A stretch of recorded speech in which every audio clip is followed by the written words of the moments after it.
Hello दोस्तों, आज की इस कहानी में आप सभी का स्वागत है। दोस्तों, मेरा नाम शिल्पा है। मेरी उम्र 26 साल है, लेकिन मैं दिखने में अभी भी बहुत खूबसूरत लगती हूँ।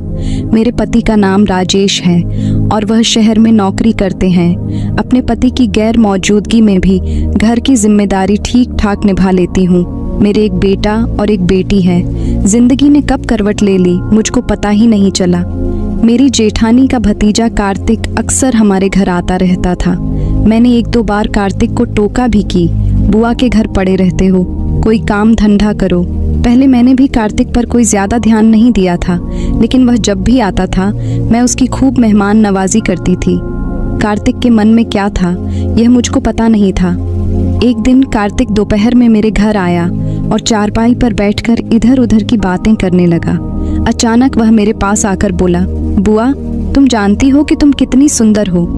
कार्तिक की इस बात पर पहले तो मैं चौंकी, उसके बाद हंसती हुई बोली, मजाक अच्छा कर लेते हो। नहीं बुआ, ये मजाक नहीं है। तुम मुझे सचमुच बहुत अच्छी लगती हो। तुम्हें देखने को दिल चाहता है, तभी तो मैं तुम्हारे यहाँ आता हूँ, कार्तिक ने हंसते हुए कहा। कार्तिक की बातें सुनकर मेरे माथे पर बल पड़ गए। मैंने कहा, तुम यह क्या कह रहे हो? क्या मतलब है तुम्हारा? उसने बोला, कुछ नहीं बुआ, तुम बैठो और यह बताओ कि फूफा जी कब आएंगे। मैंने कहा, उन्हें छुट्टी कहाँ मिलती है? तुम सब कुछ जानते तो हो, फिर भी पूछ रहे हो। मैंने थोड़ा सा रोब में कहा, तुम्हारे ऊपर दया आती है बुआ। फूफा जी को तो तुम्हारी फिक्र ही नहीं है। अगर उन्हें फिक्र होती तो इतने दिनों बाद घर ना आते। वह चाहते तो गांव में ही कोई काम कर सकते थे। यह कहकर कार्तिक ने जैसे मेरी दुखती रग पर हाथ रख दिया था। इसके बाद मेरे करीब आकर वह मेरा हाथ पकड़ते हुए बोला, बुआ, अब तुम चिंता मत करो, सब कुछ ठीक हो जाएगा। इतना कहकर कार्तिक तो चला गया, लेकिन मेरे मन में कई सवाल छोड़ गए। मैं सोचने लगी कि आखिर कार्तिक का मेरे यहाँ आने जाने का मकसद क्या है। 24 साल का कार्तिक देखने में ठीक ठाक था। वह अविवाहित था और अपने गांव की एक दुकान पर काम करता था। तनख्वाह तो ज्यादा नहीं थी, पर वहाँ उसे अच्छी कमाई हो जाती थी। मेरी जेठानी के यहाँ आते जाते उसका दिल मुझ पर आ गया था। मैं पति की दूरी से बहुत परेशान थी। इसी का बहाना बनाकर उसने मेरे दिल में जगह बनानी शुरू कर दी थी। रिश्ते की नजदीकियां रास्ते में बाधक थी। कार्तिक को इस बात का भी डर लग रहा था कि अगर मुझको बुरा लग गया तो परिवार में तूफान आ जाएगा। उस दिन कार्तिक के जाने के बाद मैं देर तक उसी के बारे में सोचती रही कि आखिर कार्तिक चाहता क्या है। इस रात मुझको देर तक नींद नहीं आई। कार्तिक की बातचीत का अंदाज मन मोहने वाला था, लेकिन मैं उम्र और रिश्ते में कार्तिक से बड़ी थी। मन में पति के प्रति गुस्सा भी आया, क्योंकि पति से दूरी के कारण ही मेरा मन डगमगा रहा था। मैंने तय कर लिया कि इस बार जब पति घर आएंगे तो मैं उनसे कहूंगी कि या तो वह गांव में रहकर कोई काम करें या फिर मुझे भी अपने साथ ले चले। कुछ दिनों बाद राजेश छुट्टी पर आया तो मैंने कहा, देखो, तुम्हारे बिना मेरा यहाँ बिल्कुल भी मन नहीं लगता। या तो तुम यहीं कोई काम कर लो या फिर मैं भी बच्चों को लेकर शहर चलकर तुम्हारे साथ रहूंगी। मेरी बात सुनकर राजेश बोला, लगता है तुम पगला आ गई हो। तुम अपनी उम्र तो देखो, बच्चे बड़े हो रहे हैं और तुम्हें रोमांस सूझ रहा है। पति के जवाब पर मैं कुछ नहीं बोली। राजेश 2 दिन तक घर पर रहा। तब तक मैं काफी खुश रही, पर पति के जाने के बाद मेरे जिस्म की भूख फिर से उठने लगी। मैं उदास हो गई। तब मेरे दिलो दिमाग में कार्तिक घूमने लगा। मैं उससे मिलने को उतावली हो उठी। इतना ही नहीं, मैं अपनी जेठानी के घर जाकर बोली, दीदी, कार्तिक आया नहीं क्या? जेठानी ने कहा, आया तो था पर जल्दी में था। उदास मन से मैं वापस आने को हुई। तभी जेठानी ने कहा, शायद वह कल आएगा। जेठानी की बात सुनकर मेरा दिल खुशी से उछलने लगा। मुझे लग रहा था कार्तिक मुझसे नाराज है, तभी तो वह मेरे घर नहीं आया। अगले दिन अचानक मेरे दरवाजे पर दस्तक हुई। मैंने दरवाजा खोला। सामने कार्तिक खड़ा था। मैंने कहा, अब बताओ क्या करना है? कार्तिक ने घर में दाखिल होते हुए कहा। मैंने दरवाजा बंद किया और अंदर आकर कार्तिक से बातें करने लगी। कुछ देर में मैं 2 गिलासों में चाय लेकर आई तो कार्तिक ने पूछा, फूफा आए थे क्या? मैं बेमन से बोली, हाँ आए तो थे, लेकिन 2 दिन रहकर चले गए।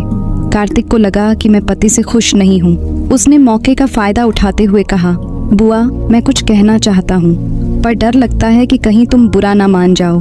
मैंने कहा, तुम बताओ क्या बात है? उसने कहा, बुआ, सच तो यह है कि तुम मुझे बहुत अच्छी लगती हो और मैं तुमसे प्यार करने लगा हूँ। कार्तिक ने एक ही झटके में मन की बात कह दी। कार्तिक की बात पर मैं भड़क उठी। क्या मतलब है तुम्हारा? और हाँ, प्यार का मतलब जानते हो? आपने और मेरी उम्र में फर्क देखा है। मैं रिश्ते में तुम्हारी बुआ लगती हूँ। कार्तिक ने कहा। हाँ, लेकिन इस दिल का क्या करूँ जो तुम पर आ गया है। अब तो दिल और दिमाग पर हमेशा तुम ही छाई रहती हो। मैंने कहा, लगता है तुम पागल हो गए हो। जरा सोचो, अगर घर वालों को यह सब बात पता चला तो मेरा क्या हाल होगा। कार्तिक चारपाई से उठा और मेरे पास आकर बैठ गया। मैंने इसका कोई विरोध नहीं किया। इससे कार्तिक की हिम्मत बढ़ गई। इसके बाद मैं भी खुद को नहीं रोक सकी और जोश जोश में हम दोनों के बीच मस्त वाला क्रिकेट का खेल हो गया। जोश उतरने पर जब होश आया तो हम दोनों में से किसी के भी मन में पछतावा नहीं था। मुझको अपना मोबाइल नंबर देकर और फिर आने का वादा करके कार्तिक चला गया। उस दिन के बाद मेरी तो जैसे दुनिया ही बदल गई। पर कभी कभी मुझे भी लगता है कि अगर भेद खुल गया तो क्या होगा। अब कार्तिक का आना जाना लगा रहने लगा। इसी बीच एक दिन राजेश अचानक घर आ गया। उसकी तबीयत खराब थी, पर उस समय घर पर कार्तिक नहीं था। मैं डर गई थी, कहीं पति की मौजूदगी में कार्तिक ना आ जाए। इसीलिए मैंने कार्तिक को फ़ोन करके सतर्क कर दिया। हफ्ते भर बाद राजेश चला गया, पर मेरे मन में डर समा गया। पड़ोसियों को मेरे घर कार्तिक का आना जाना अखरने लगा था। आखिर एक दिन पड़ोसन ने मुझको टोक ही दिया। जवान लड़के का इस तरह घर आना जाना ठीक नहीं है। अपने जवान बेटी का कुछ तो ख्याल करो। मैं तुनक कर बोली, अपने घर का ख्याल मैं खुद रख लूंगी, तुम हमारी फिक्र मत करो। कार्तिक मेरे यहाँ बेखौफ और बिना रोक टोक आता जाता था। पड़ोसियों के मन में भी शक के बीज पड़ चुकी थी। एक दिन जब राजेश घर आया तो एक पड़ोसी ने कहा, कार्तिक तुम्हारी गैर मौजूदगी में तुम्हारे घर अक्सर आता है, तुम्हें इस बात पर ध्यान देना चाहिए। इस बात से राजेश को लगा जरूर कुछ गड़बड़ है। उसने मुझसे पूछा, ये कार्तिक का क्या चक्कर है? पति की बात सुनकर मेरी धड़कनें बढ़ गईं। ये क्या कह रहे हो तुम? तुम्हारा रिश्तेदार कभी कभी यहाँ आ जाता है तो इसमें गलत क्या है? घर में जवान बच्ची है, तुम उसे यहाँ आने के लिए मना कर दो। राजेश ने कहा, अपनी बेटी की देखरेख मैं खुद कर सकती हूँ, पर कभी सोचा है कि तुम्हारे बिना मैं कैसे रहती हूँ? तुम लोगों के लिए ही तो मैं बाहर रहता हूँ। जरा सोचो, क्या तुम्हारे बिना मुझे वहाँ अच्छा लगता है क्या? राजेश को मेरी इस बात से विश्वास होने लगा कि पड़ोसियों ने उसे मेरे और कार्तिक के बारे में जो खबर दी है वह सही है। राजेश 2-4 दिन रुककर अपने काम पर शहर चला गया, पर इस बार उसका काम में मन नहीं लगा। उसे लगता था जैसे उसकी गृहस्थी की नींव हिल रही है। एक दिन अचानक वह छुट्टी लेकर बिना बताए घर आ गया। उसने घर में कदम रखा तो घर में कोई बच्चा दिखाई नहीं दी। उसने कमरे का दरवाजा खोला तो सन्न रह गया। मैं और कार्तिक एक साथ थे। गुस्से में राजेश ने डंडा उठाया और मेरी खूब पिटाई की, जबकि कार्तिक भाग गया। पीटने के बाद भी मेरे चेहरे पर डर नहीं था। मैं गुर्रा कर बोली, इस सब में मेरी नहीं बल्कि तुम्हारी गलती है। मैंने कहा था ना कि मैं तुम्हारे बिना नहीं रह सकती, पर तुमने मेरी भावनाओं का ख्याल कहाँ रखा। राजेश का गुस्सा बढ़ गया और वह हैरान था कि मैंने रिश्तों का भी ख्याल नहीं रखा। कार्तिक तो मेरे बेटे की तरह है। उसने कहा, ठीक है, अब मैं आ गया हूँ, सब संभाल लूंगा।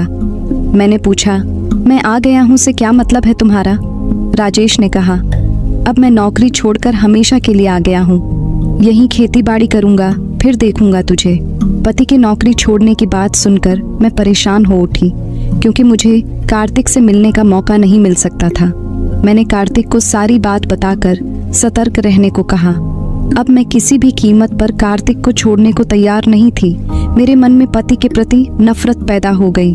राजेश को अब इस बात का डर लगा रहता था कि मैं कार्तिक के साथ भाग न जाऊं।